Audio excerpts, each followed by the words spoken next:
Hello, and Happy New Year. I'm Town Manager Mark Ells, and this is my communication for the period of December 21st, 2023 through January 2nd, 2024.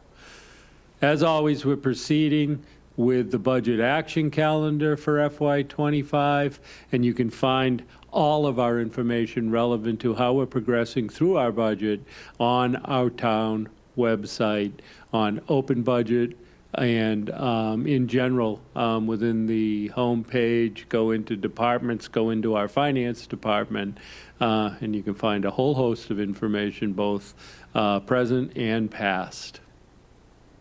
During the public meeting of the Board of Health held on Tuesday, December 19, 2023, the board promulgated a sewer connection policy requiring connections within 6 months of availability of the sewer. The policy provides an internal mechanism for providing homeowners an extension of 6 months in those cases where documentation is provided indicating a contractor has been hired to perform the required work and/or documentation of a financial loan application, along with the understanding the property owner demonstrates continuing diligent efforts to conform with the connection policy. Appropriate representatives of our health and public works staff will be available at the next town council meeting to answer any questions. And we'll keep you advised beyond that as we progress on this matter. The proposed dog control regulations were presented at town manager's hearing on October 18, 2023. Public comment for the proposed regulations occurred from October 18th through December 8th. We kept that comment period open because we received 83 comments, both positive and negative, on the proposed regs. 2 proposed regulations with the most comments were relevant to dogs on beaches and relevant to kennels and multiple dog regulations. In response to those comments, the following changes have been made. We've reverted back to the May 15th through September 15th dog ban on designated bathing beaches. We added a clause that allows town officials to close sections of beaches to dogs for endangered species protection. Worked with a representative of the American Kennel Association to better clarify kennel and multiple dog definitions. The latest draft of the proposed dog regulations will be posted for 10 days on the town manager and the Marine and Environmental Affairs webpage. And we'll keep you advised as we move forward with the approval of these modified regulations. On Friday, December 29th, 2023, I sent an email to Patrick Johnson, Manager of External Affairs and Offshore Wind for Avangrid, that attempted to clarify an email communication that he had sent relevant to an upcoming ground-penetrating radar survey that Avangrid planned to conduct in early January in Barnstable. We received many inquiries as to what the town had approved Avangrid to survey. My response was as follows. In response to your notification of planned ground-penetrating radar work during the first week of January 2024, I offer the following comments. As one reads this communication, it would be logical that the reader would believe that the town has authorized this ground-penetrating radar work as part of your continuing efforts to gather base information for the proposed project. The town has not issued any approvals or authorizations for the said work. The work described should not impact traffic or roadway safety and is not ground penetrating, therefore no road cut permit is required from DPW, as we understand what you're proposing to do. But please be advised that any other permit or authorization that may be required to conduct such work is Commonwealth Wind's responsibility, and no such work should proceed until all applicable permits and authorizations are obtained from the appropriate authorities. I'm also sending Ken Kimmel another member of Avangrid, a separate letter referencing the recent resolves by Town Council and the town's comment on the draft environmental impact report indicating the town's opposition to the proposed project. And I'm also requesting that all relative activities to this project cease. And we'll keep you advised as this matter progresses. That concludes my town manager update. Following me are two speakers. First, Jim Kupfer, our Assistant Director of Planning and Development, providing an update to our local comprehensive plan, followed by Charles McLaughlin, Senior Counsel for our legal department, providing a response to a question asked by a town councilor regarding the town's decision to file or not file for intervenor status in the Park City Wind project that is before the Energy Facility Siting Board. Thank you. Good afternoon, everybody. Jim Kupfer, Assistant Director of Planning and Development for the town of Barnstable, giving a brief update on the local comprehensive plan. As everyone knows, our local comprehensive plan is defined as a long-term vision for the community by anticipating, guiding the rate of new development and coordinating it with our capital facilities. Our comprehensive plan defines our unique values we seek to protect and encourages balanced economic development. So that's the grand definition of what a local comprehensive plan is. We've kicked off phase 2 of this local comprehensive this fall, tasked at developing topic-specific and location-specific land use goals and strategic action plan for achieving the community's vision building upon the existing conditions plan and the vision statement completed in phase 1. Phase 2 is organized in 6 chapters: our land use, housing, natural resources, facilities and infrastructure, economic development, and cultural heritage and design. We are now tasked at reviewing our land use and housing. Our land use and housing always points back, or each of our chapters, I should say, point back to the initial vision and existing conditions that have been developed in our previous exercises in 2023. And we'll develop out a policy plan ultimately for the next 10 to 20 years.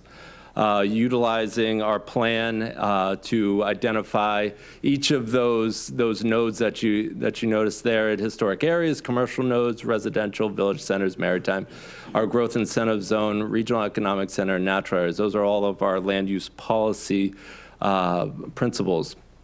As we develop out our next 2 chapters, our land use and housing, we will be going over our housing production plan, or we have gone over, our housing production plan, utilizing or developing out our toolbox, identifying goals in our housing production plan, and bring those into strategies. As we develop out our next 2 chapters, the Local Comprehensive Planning Committee will hold their next meeting Thursday, January 25th, 2024 at 5:30 p.m. in person at Town Hall in the hearing room. The committee will continue to discuss the housing chapter, reviewing goals and strategies presented in the draft housing production plan. And a presentation will be offered by our consultant, Judy Barrett, offering best practices related to statewide housing initiatives and strategies. The committee will also review that draft land use chapter, all of which can be found at the barnstablelcp.com website, barnstablelcp.com website. The intent as we develop out these chapters is for the committee to review the draft chapters and then provide a presentation to the public for further review and comment.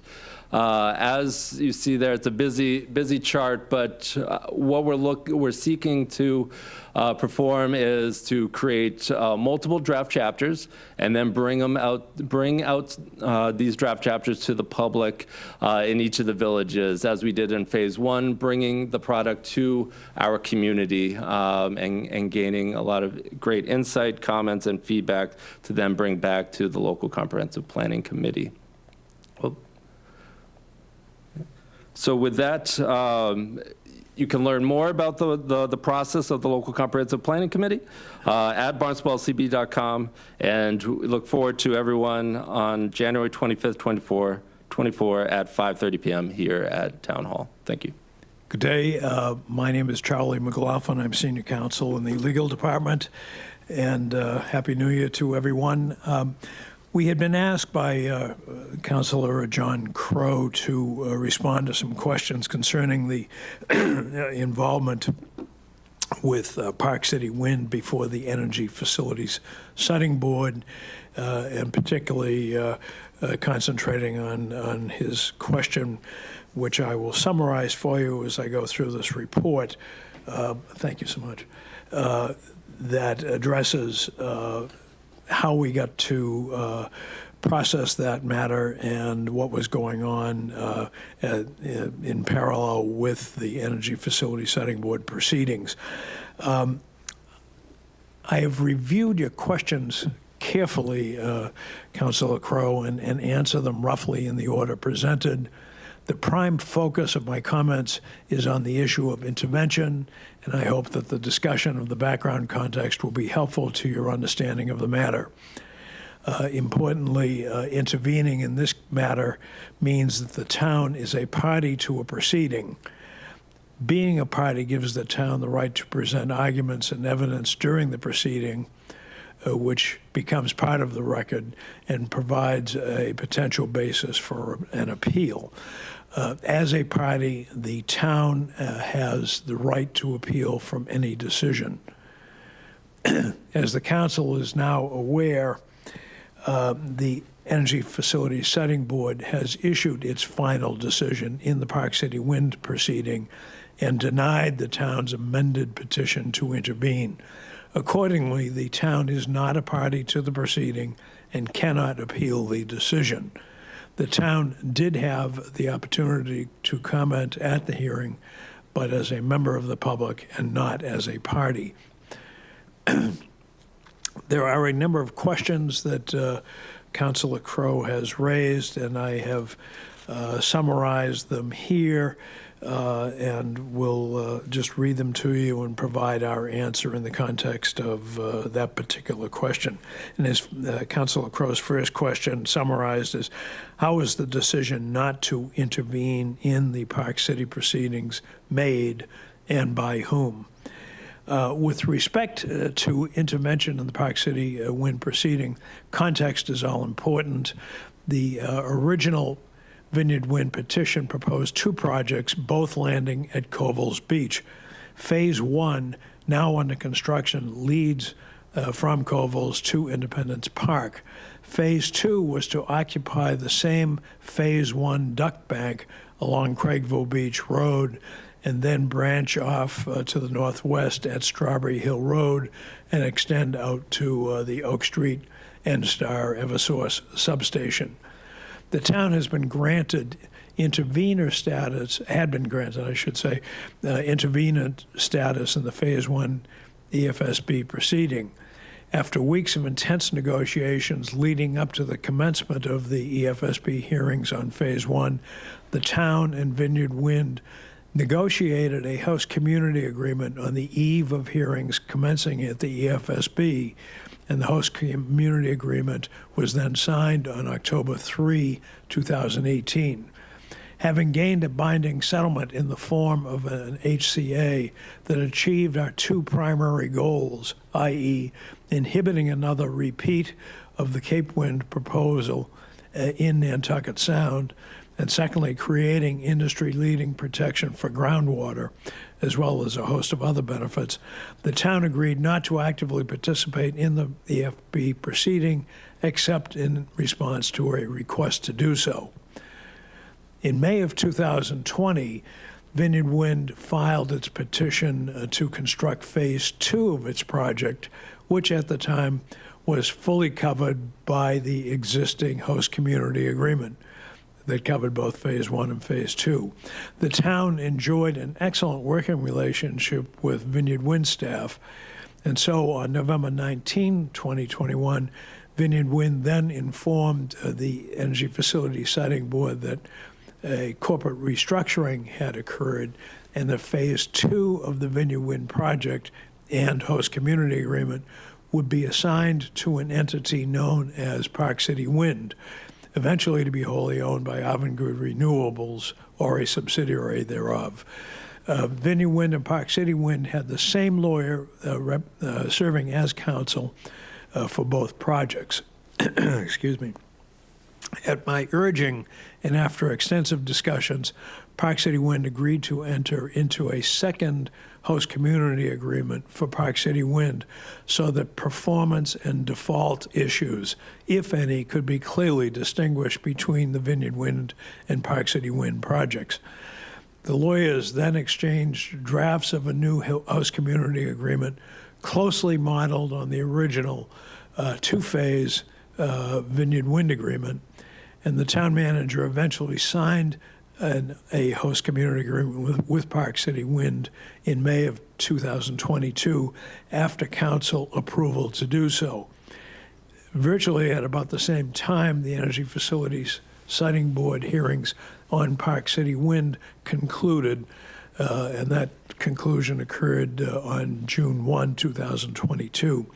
At all material times when negotiating the Park City Wind host community agreement, our focus and direction was to continue to accept the primary content of the Vineyard Wind host community agreement while sharpening the content of the Park City host community agreement to address issues that had come up in the Vineyard Wind project. The second question posed by Councilor Crowe is restated as follows. Should the town intervene automatically in every Energy Facility Siting Board case that has any relationship to infrastructure in any part of Barnstable? And our answer to that is we agree that the town's standard practice should be to petition for intervenor status in all Energy Facility Siting Board proceedings involving projects to be located within the town, and that will be the town's practice moving forward. Question 3 is rephrased, can we have both a host community agreement and an Energy Facility Siting Board intervention status to preserve rights? And the answer is a simple one. You can indeed have a host community agreement and also have intervenor status. You can have both. To summarize on intervention, we achieved a binding settlement in one host community document that covered 2 projects. The host community achieved the town's goals. Vineyard Wind could assign the project and a host community agreement to another entity for phase 2. They did so under the Park City name. We eventually agreed to fine-tune the host community agreement, and during that process, Avangrid assumed sole ownership of the second project. The Park City Wind host community agreement continued the commitments regarding Nantucket Sound and water protection and provided for the mitigation that had been agreed to upon the first phase of the relationship with Vineyard Wind, and the town again achieved its primary goals approved by the council for phase 1. In short, there was never a conscious decision made on intervention. Our focus was on honoring the binding content of the Vineyard Wind host community agreement, and we achieved that. Given the correlation of time between finalizing the content of the Park City Wind host community agreement and the completion of the Energy Facility Siting Board hearings on the Park City Wind petition, the matter was concluded without the town participating in the Energy Facility Siting Board Park City Wind hearings. Finally, given our experience in the exhaustive Cape Wind proceedings and the Supreme Judicial Court's very strong affirmance of the Energy Facilities Siting Board's discretion to approve the Cape Wind project, I can offer with confidence the opinion that not participating in the EFSB's Park City Wind hearings has not and would not have changed the result. The EFSB was expressly created to enable construction of energy facilities over the objection of municipalities and individuals. Our Cape Wind experience informed us of the need to achieve, if possible, a satisfactory host community agreement, and that was accomplished. Finally, Councilor Crowe posed two more questions, which I've consolidated into a single question as follows. In regard to a Commonwealth wind, why had the town not intervened during the year after Avangrid filed with the Energy Facility Siting Board? The town said it would intervene in Commonwealth as soon as it was feasible to do so. What has made it infeasible? And our answer is a short one. With respect to Commonwealth Wind, as noted in the town manager report previously delivered, the town filed a petition to intervene on December 18, 2023. The town filed early, as the standard practice for filing such a petition is after a notice of adjudication is presented by the EFSB and deadlines for filing are set. No notice of adjudication has been issued for the Commonwealth Wind Project even as of this date, so the town has not missed any deadlines and, in fact, has filed early. Because we filed early, we cannot expect any decision on our petition until after the notice of adjudication has issued and the intervention deadline has passed. If any important facts change between now and when the notice of adjudication is issued, the town will file an amended petition.